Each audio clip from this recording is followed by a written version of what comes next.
నమస్తే, welcome to our channel. నేను పద్మిని. ప్రస్తుతంతో పాటు ప్రముఖ ఆధ్యాత్మికవేత్త, వాస్తు జ్యోతిష పండితులు, లలిత ఉపాసకులు, వాస్తు జ్యోతిష శిక్షణ నిపుణులు బ్రహ్మశ్రీ నానాజీ పట్నాయక్ గారు మనతో పాటు ఉన్నారు. మాట్లాడదాం. నమస్తే సార్. శ్రీమాత్రే నమః. సార్, ఏ నక్షత్రం వాళ్ళు ఏ క్షేత్రానికి వెళ్ళాలి అనేది మీరు అద్భుతంగా తెలియజేస్తున్నారు సార్. భరణీ నక్షత్రం, ఈ భరణీ నక్షత్ర జాతకులకి ఇప్పుడున్న గోచారంలో ఎటువంటి ఇంపాక్ట్స్ వీళ్ళకి ఉండబోతున్నాయి అనేది కూడా చెప్పండి సార్. ఇంకా అక్యురేట్ గా వాళ్ళకి అర్థమవుతుందండి, ఇంకా అక్యురేట్ గా వాళ్ళు చూసుకోవచ్చు కాబట్టి. సో అలాగే ఈ క్షేత్రానికి వెళ్తే డెఫినెట్ గా జీవితంలో మార్పు వస్తుంది సార్. తప్పకుండా అండి. భరణీ నక్షత్రం కూడా మేషరాశిలోనే ఉంటుంది. ఈ నక్షత్రానికి అధిపతి శుక్రుడు. వీళ్ళకి ఒక నానుడు ఉంటుంది, ఏంటి, భరణీ నక్షత్రం వాళ్ళు ధరణలో వెళ్తారు అంటే ఏంటంటే మొత్తం భూమి మొత్తం వీళ్ళు కైవసం చేసుకుంటారు. అలా కాదు, వీళ్ళు ఏ ఫీల్డ్లో ఉన్నా దాంట్లో టాప్ పొజిషన్లోకి వెళ్ళాలని ప్రయత్నం చేస్తారు. వెళ్తారు కూడా. ఆ లక్షణాలు వీళ్ళల్లో ఉంటాయి. టాప్లోకి వెళ్ళాలి. ఎందులో ఉన్న టాప్, రాజకీయంలో ఉన్న టాపే, లేకపోతే ఒక సినిమా ఫీల్డ్లో ఉన్న టాప్ ఫీల్డ్లోకి వెళ్ళాలి అంటే ప్రయత్నం మాత్రం ఖచ్చితంగా చేస్తారు. స్మార్ట్ వర్క్ చేయాలి, హార్డ్ వర్క్ కాదు, టెక్నికల్గా ఎలా వెళ్ళాలి, ఈ ఆలోచనలు ఎక్కువగా ఉంటాయి వీళ్ళకి. భరణి నక్షత్రం వారికి అధిపతి శుక్రుడు కాబట్టి కొంచెం క్రియేటివ్గా చేయాలి, డిఫరెంట్గా చేయాలి అనే ఆలోచనలు కూడా చాలా ఎక్కువగా ఉంటాయి వీళ్ళకి, భరణి వారికి చెప్పాలంటే. అయితే ఈ భరణి వారికి అమ్మవారి యొక్క ఆరాధన కామన్గా ఇప్పుడు ఏంటంటే, మనం మేషరాశి వారందరికీ దత్తాత్రేయ క్షేత్రాలు, దక్షిణామూర్తి యొక్క క్షేత్రాలకి వెళ్ళాలని చెప్పాము మనం. మన గాన్గాపూర్ ఉంది, అండ్ అదేవిధంగా మనకి ఏదైనా దక్షిణామూర్తికి సంబంధించి చేసుకోవచ్చు. అయితే అక్కడికి వెళ్ళి ఇప్పుడు ఒక్కొక్క క్షేత్రానికి వెళ్ళి ఒక్కొక్క పర్టికులర్ నక్షత్రం వాళ్ళు కొన్ని సాధనలు చేయడం అనేది ఇంకా బాగా కనెక్టివిటీ అవుతుంది. ఆ రకంగా వీళ్ళు అమ్మవారి యొక్క ఆరాధన చేయడము, పితృదేవత సంబంధించినవి చేయడం కూడా చేయొచ్చు వీళ్ళు. అక్కడికి వెళ్ళి అక్కడ ఏదైనా అమ్మవారి ఆరాధన చాలా ప్రధానం అండి అక్కడ. అయితే భరణీ నక్షత్రం వారి యొక్క నేచర్ కూడా ఏంటంటే, ఇప్పుడు ఈ మేషరాశిలో ఉంటాడు కదా, శుక్ర నక్షత్రాలు ఎప్పుడైనా కుజ రాశుల్లో ఉన్నా, శుక్ర రాశుల్లో ఉండే కుజ నక్షత్రాలు ఏమైనా ఉన్నా కూడా, అంటే శుక్ర రాశిలో అంటే ఇప్పుడు మనకి చూడండి తులారాశిలో కుజ నక్షత్రం ఉంటుంది, అంతే కదా, ధనిష్ట ఉంటుంది, అక్కడ ధనిష్ట ఉంటుంది. అట్లా కుజ శుక్ర సంబంధాలు ఏర్పడి ఉన్నప్పుడు వీళ్ళకి కోరికలు కూడా ఎక్కువగా ఉంటాయి జనరల్గా.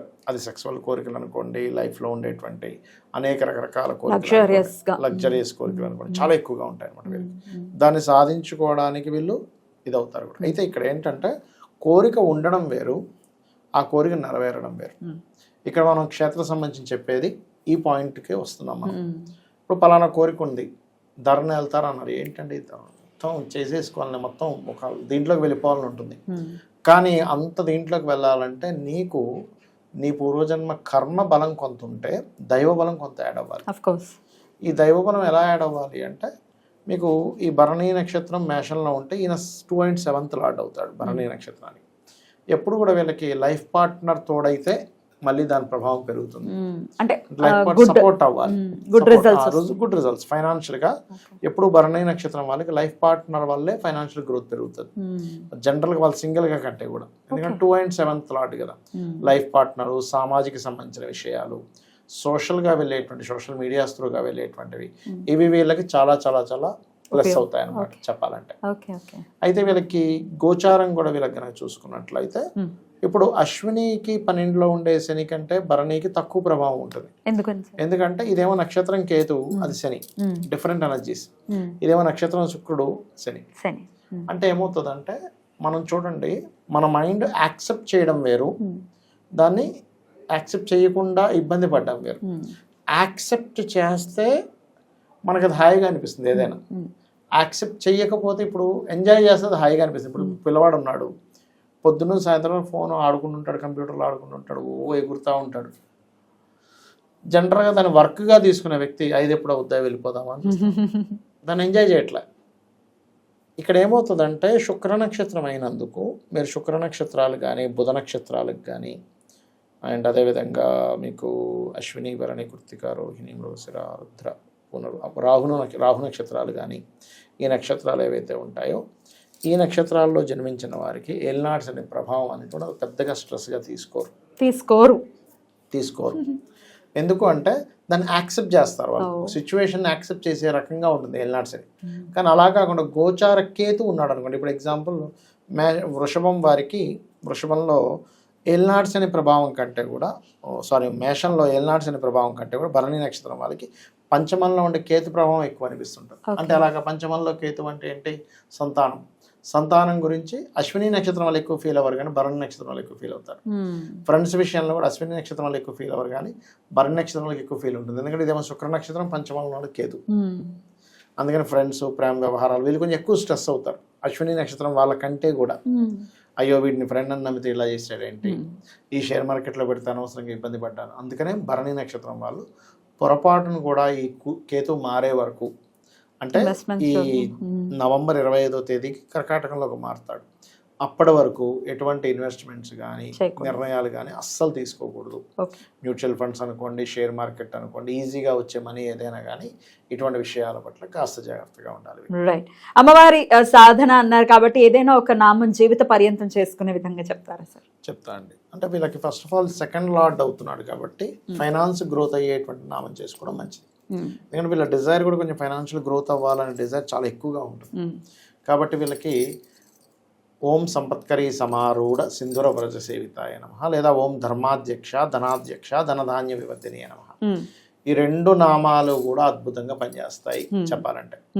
అయితే వీళ్ళు ఎలా చేయాలి అనేటువంటిది ఒకటి ఉంటుంది, ఒక ప్రక్రియ ఉంటుందండి ప్రతిదానికి. భరణీ నక్షత్రం వాళ్ళు తెల్లటి పుష్పాలతో అమ్మవారిని సేవించడం కానీ, పాలతో అభిషేకంగా కొన్ని పాలు తీసుకొని కొంచెం అభిషేకంగా చేసేటప్పుడు ఎలా అంటే చంటి పిల్లలకి తల్లి కానీ తండ్రి కానీ స్నానం పెట్టేటప్పుడు ఎంత ఆనందిస్తారు, ఆనందం బోల్డంత జాగ్రత్త తీసుకుంటారు. నీళ్లు పడకుండా ఇట్లా చేయడం పెడతారు. ఎగ్జాక్ట్ కదా, ఎగ్జాక్ట్. ఇలా పాపం శివయ్య మీద ఎంత గుమ్మరించేస్తారు సార్ బిందెలతో నీళ్లు. నాకు ఈ ఫీలింగ్ నాకు కంచికామాక్షి ఆలయానికి వెళ్ళినప్పుడు మీకు బుధవారం ఆదివారం అక్కడ ఉంటుందండి. అంటే మనకి ఒక డిఫరెంట్ సేవ ఒకటి ఉంటుంది. 4:30 నుంచి 6 మధ్యలో అభిషేకం చేస్తారు. పొద్దున్న సార్ ఈవినింగ్ చేస్తారు. మీకు అక్కడ అమ్మవారికి అభిషేకం చేస్తున్నారు రకరకాల పాలు, నీళ్లు, పసుపు, కుంకుమ నీటితోని రకరకాల ద్రవ్యాలతో చేస్తున్నప్పుడు అభిషేకం చేసేటప్పుడు బొట్టు ఒక్కోసారి ఆ నీళ్ళతో పాటు వెళ్ళిపోతూ ఉంటుంది. పోయిన ప్రతిసారి అమ్మవారికి పెడతా ఉన్నాడు. అంటే ఆ పూజారి ఎంత ఫీల్ అయితే, అది బొమ్మ కాదు, విగ్రహం కాదు, అమ్మవారికి అయ్యో దుడ్డుని బొట్టు లేకుండా వెంటనే పెడుతున్నా అంటే హౌ అంటే ఎంత ఫీల్ అవుతున్నాడు అనిపించింది నాకు. కరెక్ట్, అట్లా ఉండాలి. అంతే, అప్పుడు పలుకుతుంది అమ్మ గాని శివయ్య గాని కదా, ఏదైనా కానీ. ఫస్ట్ ఫ్లోర్ లో నుంచి పోసేస్తూ ఉంటే శివయ్య మీద నీళ్లు నాకు భలే బాధేస్తుంది. అయ్యో ఎవడైనా పైనుంచి నీళ్ళు వస్తే మనకి ఎలా ఉంటుంది? ఎందుకంటే పర్టికులర్గా ఒకే పరమాత్మ రెండు రకాలుగా చూస్తుంటాం, తల్లిగాను తండ్రిగాను చూస్తూ ఉంటాం. తల్లిగా భావించి చేస్తున్నప్పుడు ఎలా ఉంటుందంటే ఇది వేరే ఉంటుందండి, ఆ కేర్ వేరే ఉంటుంది. తల్లి యొక్క కేరు మీ ప్రపంచంలో ఎవరికి రాదు. ఏదో ఇంక మాతృదోషాలు ఉండే వాళ్ళకి వాళ్ళ గొడవలు, దట్ ఈస్ డిఫరెంట్ కేసు, కానీ అల్టిమేట్ డిఫరెంట్ అసలు.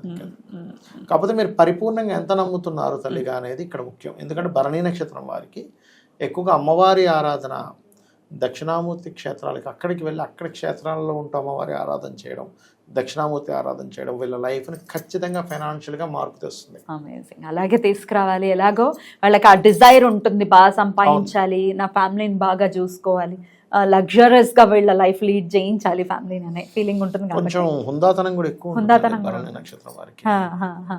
సో అవన్నీ ఫుల్ఫిల్ అవ్వాలి అంటే అమ్మవారిని శరణు వేడాల్సిందే. చాలా అద్భుతంగా వివరించారు సార్, కృతజ్ఞతలు. ఇక నెక్స్ట్ వీడియోలో కృతికా నక్షత్రం గురించి తెలుసుకుందాం. థ్యాంక్ యూ సార్, నమస్తే. శ్రీమాత్రే నమః.